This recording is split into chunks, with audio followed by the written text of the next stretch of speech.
Salam tout le monde. Dans la vidéo précédente, je vous ai proposé une analyse spirituelle et religieuse de la monnaie fiat en islam.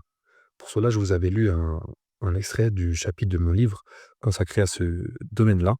Mon livre, je le rappelle, Bitcoin est-il obligatoire en islam? Donc entièrement gratuit. Le lien est en dessous dans la description. Vous n'avez plus qu'à cliquer, à télécharger et à lire ce petit livre d'une soixantaine de pages qui vous donnera une vision complète de la monnaie en islam et du rôle que peut jouer Bitcoin dans notre vie religieuse. Donc Bitcoin est-il obligatoire en islam? Allez-y, allez le télécharger. Et donc hier, je vous lisais le chapitre dont je suis probablement le plus fier, l'analyse spirituelle et religieuse de la monnaie fiat. Et je vous expliquais notamment que la monnaie fiat vient provoquer Dieu, vient défier Dieu d'une certaine manière sur 2 de ses attributs. L'attribut divin de la création à partir de rien et l'attribut divin de la création dans l'infinité, dans l'infini. Heu, mais au-delà de ça, pour juger si, une chose est licite ou pas en islam, il faut aussi regarder les conséquences qu'elle a de manière pratique. C'est là qu'interviennent ce qu'on appelle les maqasid al-charia. Les maqasid al-charia, c'est ce qu'on pourrait traduire par les finalités supérieures de la loi. C'est en gros, quels sont les grands objectifs universels que les règles, les lois de l'islam cherchent à protéger. Le mieux que je puisse faire pour vous expliquer ça, parce que c'est un sujet que je connaissais pas du tout, moi-même qui suis, heu, musulman depuis, 2012 maintenant, je n'ai découvert ce domaine-là qu'en étudiant la finance musulmane. Donc le mieux que je puisse faire pour vous l'expliquer, je pense, en étant, le plus clair possible, c'est encore une fois de continuer à vous lire, le chapitre de mon livre et pourquoi pas, à certains moments faire des petites, incises si jamais il y a besoin de préciser, je pense. Donc allons-y, continuons là où nous en étions. Et au vrai d'expliquer donc, le la substitution, le vol de ces 2 attributs divins que sont la création à partir de rien et la création dans l'infini et on allait attaquer sur, les conséquences, heu, en contradiction avec, les valeurs de l'islam de la monnaie fiat. Je reprends.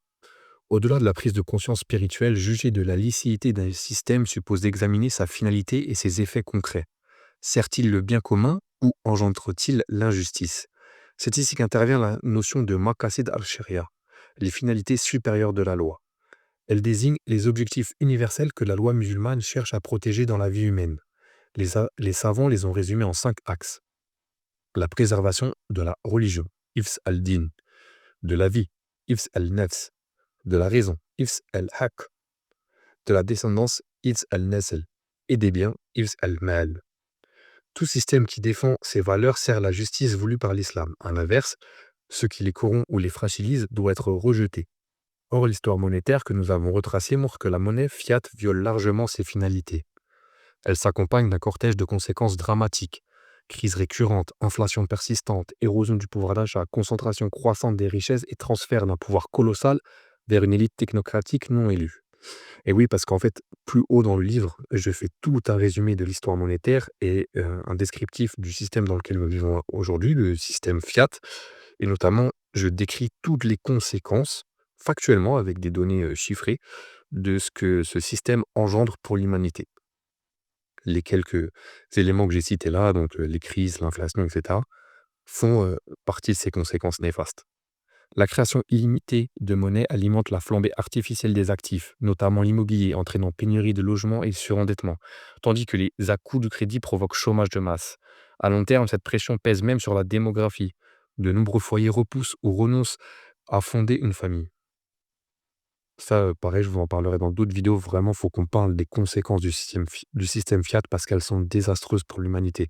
Et en fait, il y a énormément de choses de problèmes que l'on voit apparaître, l'écologie, la dénatalité, heu, tout un tas de problèmes, en fait, qui ne sont que les conséquences du système Fiat et dans d'autres vidéos, je vous expliquerai le lien qu'il y a entre toutes ces problématiques et la monnaie Fiat. Autrement dit, la monnaie fiat ne produit pas la prospérité partagée qu'elle promet. Elle engendre au contraire des injustices profondes, contraires au maqasid al-sharia. La préservation des biens est compromise par l'érosion communautaire. La dignité humaine est menacée par l'endettement et la dépendance financière. La descendance est fragilisée par un coût de la vie qui décourage la fondation de foyers. En définitive, la monnaie fiat ne relève pas d'un simple choix technique. Elle pose un triple enjeu spirituel, car attribuer à l'homme le pouvoir de créer une richesse illimitée à partir de rien revient à usurper les attributs divins de la création ex nihilo et de l'infinitude. Un problème éthique, car elle diffuse inévitablement le riba. À chaque billet ou dépôt naît d'une dette rémunérée, si bien que même le musulman le plus scrupuleux participe malgré lui à un système usuraire. Social enfin, car elle entretient l'inflation, les inégalités, l'endettement généralisé, la fragilisation des familles et la baisse de la natalité. Ainsi, loin de servir la justice et le bien commun, la monnaie fiat engendre désordre économique et injustice sociale, en contradiction flagrante avec les valeurs que prône l'islam. Ces constats invitent à réexaminer la question monétaire à la lumière des maqasid al-sharia, protection des biens, justice dans l'échange, responsabilité et limites. Comment pourrait-il être licite de fonder la vie économique sur un instrument aussi éloigné de l'ordre divin et de l'équilibre social? J'en suis presque à la conclusion de ce chapitre et je vais vous lire Heu, encore un petit passage. À la lumière de tout cela, chaque musulman est en droit de s'interroger. Demeure-t-il fidèle au fondement de sa foi lorsqu'il règle ses achats en euros, en dollars ou en toute autre monnaie fiat moderne? Le sentiment dominant est alors celui d'un piège. Ces devises sont partout, imposées par la loi et leurs usages semblent inévitables. Mais faut-il vraiment se résigner à vivre avec une monnaie née du riba et de la création illimitée? Au fur et à mesure des vidéos, je vous, continuerai comme ça des petits extraits, j'inviterai à vous interroger. On répondra, à toutes vos questions que vous pourriez avoir sur le monde Fiat, mais j'espère que déjà à ce stade, vous commencez à remettre profondément en question, ou tout du moins à vous interroger sur la monnaie que vous utilisez. J'espère que dans votre esprit commence à germer, heu, une réflexion sur, l'usage de ces monnaies et le respect de votre spiritualité. Et peut-être, qu'émerge en vous une question de se dire: «Mais si cette monnaie est mauvaise, quelle autre monnaie utiliser?» Moi, je pense que c'est Bitcoin, c'est pour ça que j'ai écrit ce livre, «Bitcoin est-il obligatoire en islam?» Mais heu, peut-être que vous aurez d'autres réponses à apporter. En tout cas, ce qui est important pour moi, c'est que vous commenciez à comprendre que la monnaie que vous utilisez aujourd'hui n'est pas neutre. Elle doit être questionnée. C'est très important pour que vous puissiez préserver, votre spiritualité, votre éthique et votre foi. On abordera, d'autres sujets très prochainement, alors n'hésitez pas à vous abonner pour, rester informé. N'oubliez pas le livre à télécharger, entièrement gratuit. Bitcoin est-il obligatoire en islam? Et moi, je vous revois, très bientôt. Assalamu alaikum.